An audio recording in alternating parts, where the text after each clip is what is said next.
April મંગળવારે જમ્મુ કાશ્મીરના પહેલગામમાં થયેલા આતંકી હુમલામાં 3 ગુજરાતી સહિત 26 લોકોના મોત નીપજ્યા હતા। તે પ્રવાસી તરીકે ગયેલા વિનુભાઈ ડાભી વહેલી સવારે ઘરે પહોંચ્યા। વિનુભાઈને જમણા હાથે ગોળી વાગી હતી ને ડાબી ખંભે ગોળી ઘસાઈને નીકળી ગઈ હતી। ખભે વાગેલી ગોળી વાગ્યાની ખબર ઘરે આવ્યા બાદ પડી। ઘરે પહોંચેલા દંપતીમાં પત્ની લીલાબેન ઘરે પહોંચ્યા સાથે અહીંયા ફાટરુદન કર્યું હતું।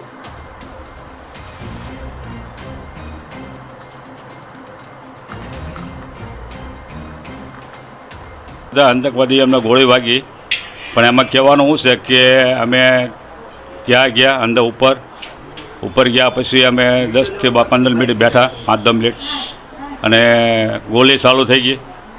पहलो भड़ाको बीजो तीजो एटले मैं ओला गोविंदभाई कीधुं कि 2-3 भड़ाका थया। गोविंदभाई मैं कीधुं भागो नकर मराई जवाना अहींया।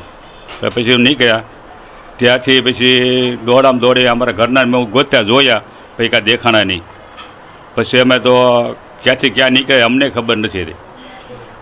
बारी माने हाथ आई गई नाथी निकળી ગયા। नीचे उतरता मैं मारा घरना जोया एटले मैं बावड़ું पकड़ीने साथे लई गयो। मैं એને કીધું કે મને અહીંયા गोली वागी पाछळના ભાગમાં। કેટલા જણ તમે ભાગ્યા? भागवा तो बधा जाजा हता साहेब। भागવામાં કોઈ બાકી નથી, જાજો માણસ હતું। અહીંયા જ્યાં ઉપર ને ઉપર એટલે મારો હાથ ફાટી ગયો અને મને તો ઉપર એમ થઈ ગયું કે હું મશીન નહીં ઉપડી। એટલો મશીન ઉપડી ગયો, હાથ જ ફાટી ગયો। મને કે પણ હું તો અહીંયા છું। મેં કીધું ઓલો છોકરો એને મેં જોયો અહીંયા વાગતા નામ જ બેહી ગયો। સરકારને માનું છું કે હાજી સર નીમુબેન ને કે અમને પહોંચાડે ધન્યવાદ ખૂબ ખૂબ। અમારી નવી જિંદગી ઊભી થઈ। આ નવી જિંદગીમાં અમને ઊભા કરી સરકારે પોગાડી અને અમને સારવાર કરી અને ખૂબ મહેનત કરી।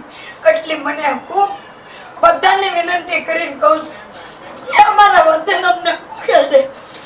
એટલે મને એમ હતું કે એની આતંકવાદીનો તમે જોયા હતા? આ એકને જોયો, બે છોકરાને શું ઓલાને મારે ને ગોળી એને મને જોયો ને પછી હતરા ન રહી।